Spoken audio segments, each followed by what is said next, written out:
Hi, my name is Heather Bergman with Peak Facilitation Group, and I'm here today to interview my friend Heather Dutton. She's the manager of the San Luis Valley Water Conservancy District, and she's going to share her thoughts with us today about collaboration.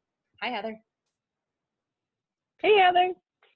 I thought maybe you could start by telling me a little bit about what your experience is with collaboration. Sure. Well, thanks for having me. I'm super excited for your first cocktail collaboration conversation. My experience with collaboration, it happens every day, just like I think all of us, where I work for a board, I'm on boards, I manage a team of people in my office, work with stakeholders across the water community and natural resource management community.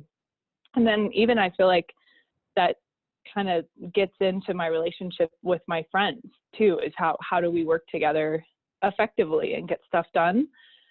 And I think it's incredibly important here where I live in the San Luis Valley, where, we live in this beautiful, awesome watershed, but everything that we do impacts someone else.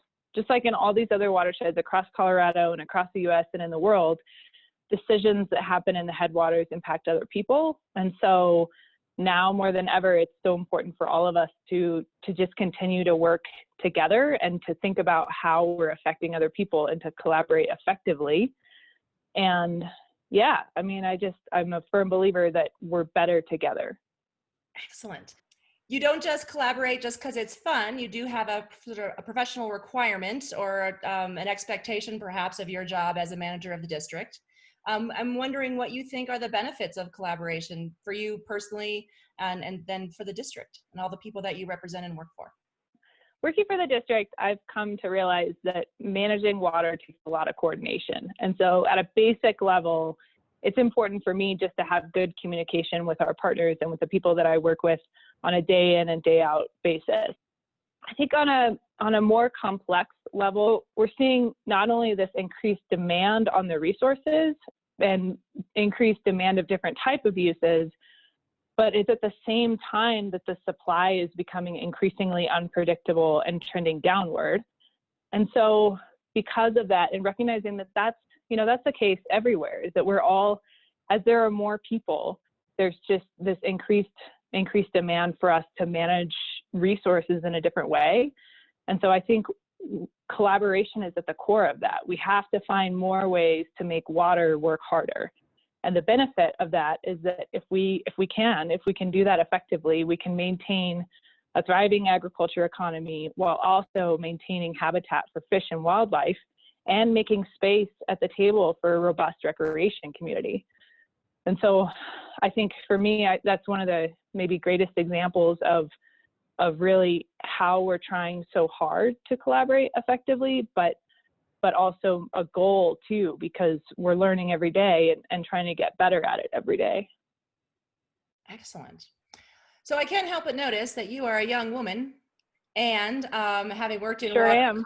see, powers of observation. You're but right.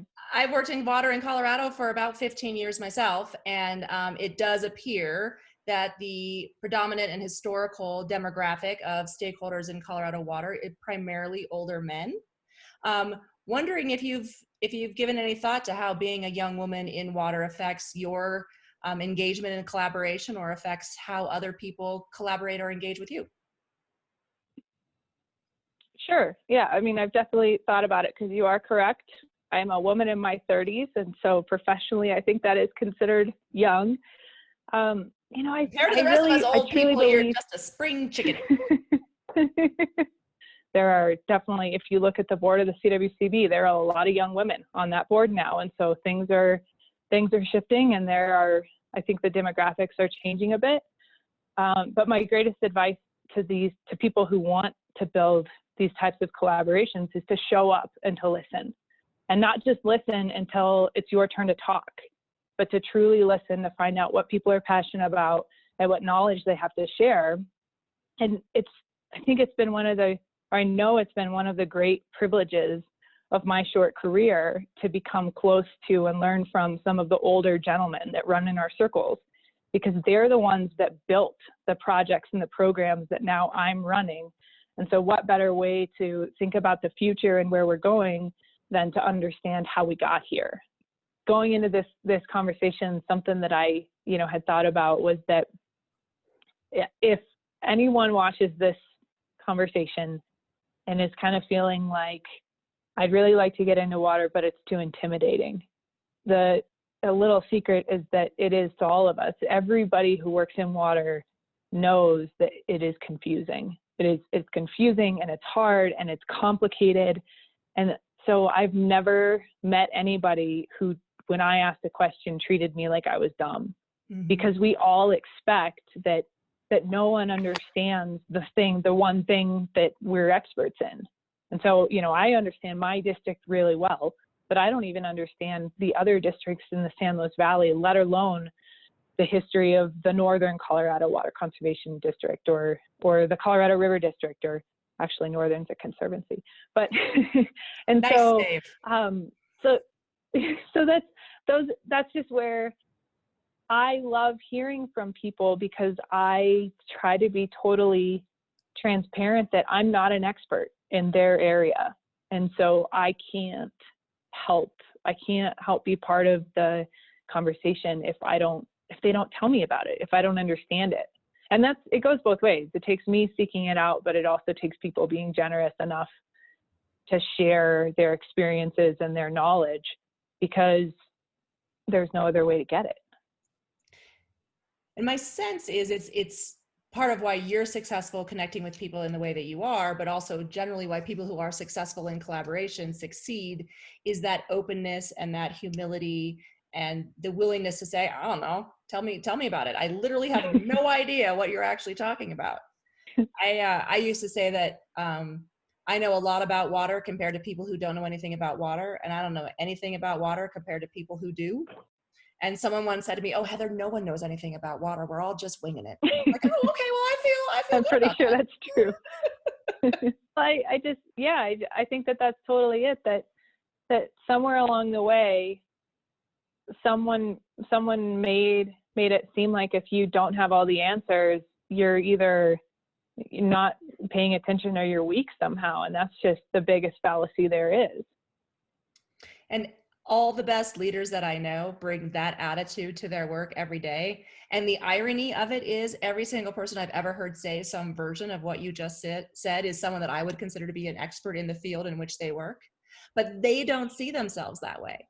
And that allows them to sort of connect and navigate through all these sort of collaborative conversations in a fundamentally different way than the person who shows up either implicitly or explicitly as, y'all want to settle down, the experts here. I do know that you grew up in the San Luis Valley, and I did. It is a rural area for folks who aren't familiar with Colorado and our geography and demographics. So what do you think makes collaboration unique for folks in rural areas? Is it different for people down your way from people up my way in the Denver metro area? I think that's such an interesting and complex question. It's such a philosophical question, I think, because what else would you expect? What else on a cocktail collaboration conversation?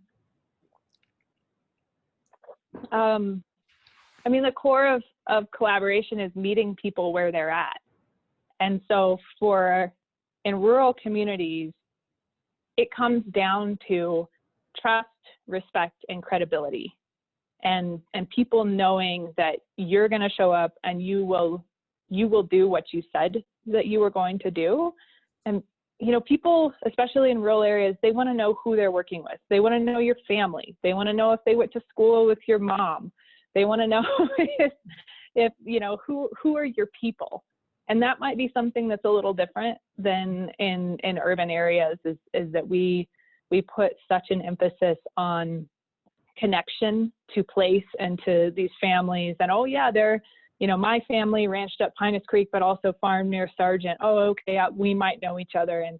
And that's I think it's a special part of working here, but really when it comes back to gaining and keeping that respect and trust, again, like I said before, it takes showing up. Mm-hmm. and making that effort to come out to people, to meet them where they are, and recognize that, you know, these are people who they live in a place where they live on ground where they're also making a living. And so their life is very focused on this set of resources and water and land. And so coming there and getting that perspective on what's important and what matters to them and how it all fits together, you know, that's how you build that credibility. And really, you know, when you show up, it's almost always a good time because people are very welcoming and they'll invite you on the porch. And I think that's one of the reasons that I love living here so much, is that generosity and that openness and that desire for people to make those connections. And so I know that there's a lot of conversations about engaging rural Colorado or building, you know, coalitions for a lot of the work that you're doing, like with stream management plans or forest plans and all these things. And I don't claim to have it all figured out, but from, you know, living here and loving living here, I have observed that when you make an effort to go to people and truly understand what they love and what their values are, that's how you can start to build that trust and get people to be engaged in what you're working on too. One of the things we think about a lot in our work as facilitators is, what's the point of the collaboration, right? Is it to achieve an agreement that everyone can support, or is it to hear and honor all the voices and to achieve an agreement or a path forward that meets most, if not all, of the interests around the table? Those are really different outcomes, right? So like when I heard you say that for the board, right, you're trying to, as the Colorado Water Conservation Board, you're trying to do what's best for the state of Colorado. That probably from time to time requires you to not be as fierce an advocate as you might otherwise want to be for people in the Rio Grande. In that watershed, you have to balance those needs against the needs of the state. And I bet that's really tricky. We have a shared friend, Sean Cronin, who I heard say on a call last week, we check our egos and our logos at the door, which I thought was a really interesting way to frame that. We often talk about, what hat are you wearing? Are you wearing your statewide hat or your conservancy district hat? But just like egos and our logos, I thought was a really interesting way to think about that.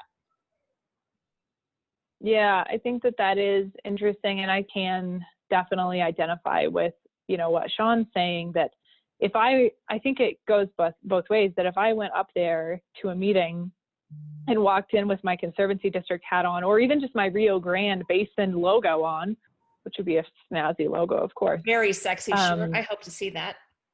Yeah. If I walked up there and was only thinking about the Rio Grande, I think I would miss the opportunity to weigh in for the people of the Colorado or of the South Platte. And that, so that goes back to that it's not that we are all sitting around a table advocating and lobbying for our own basins.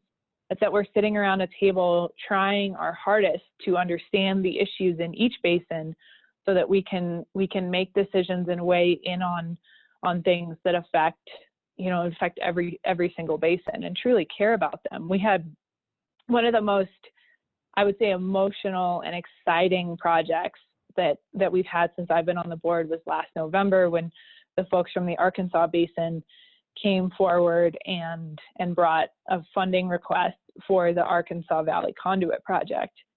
And so if I'm just there on behalf of the Rio Grande, then I think I would be robbing myself of the experience and the opportunity to cry in front of all those people, because I'm so excited about that project and what it means for the people that live in that basin.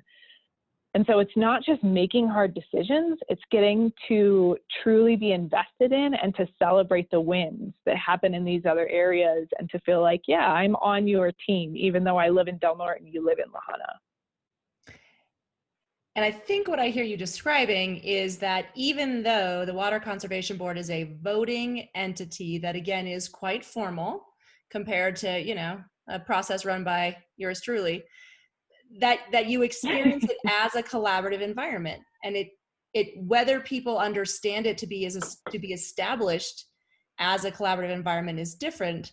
But at least with this board, this group of people, this staff, collaboration can occur in that very formal environment, in addition to a couple of people sitting around on a Zoom call, or a couple of people at some local rec center, kind of trying to hash some local stuff out. That collaboration can take that whole range of forms. Yeah, I think collaboration can be people having beers after mountain biking and talking about working together on trail building, or it can be us sitting around the room in suits with the shoulder pads and everything. But it all comes back to that willingness to see each other as people, and not as a logo or as a basin or as an older gentleman in the water world. It's or me as a younger woman in the water world. It's seeing each other as people with thoughts and feelings and passions, and getting to know each other at the level where we can truly care about each other's best interests and work together.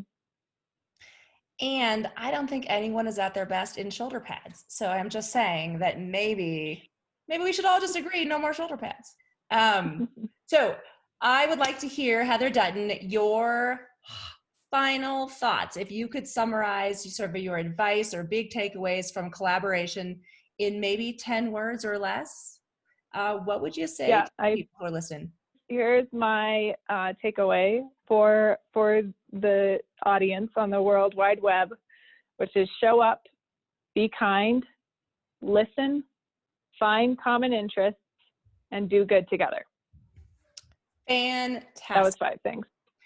Heather Dutton, you are my dear friend and my inspiration in your collaborative leadership in Colorado Water. Thank you so much for chatting with me today about collaboration, and I can't wait to see what you do next, my friend. And you look really pretty today. Oh, thanks, Heather Bergman. You're my favorite too. Bye.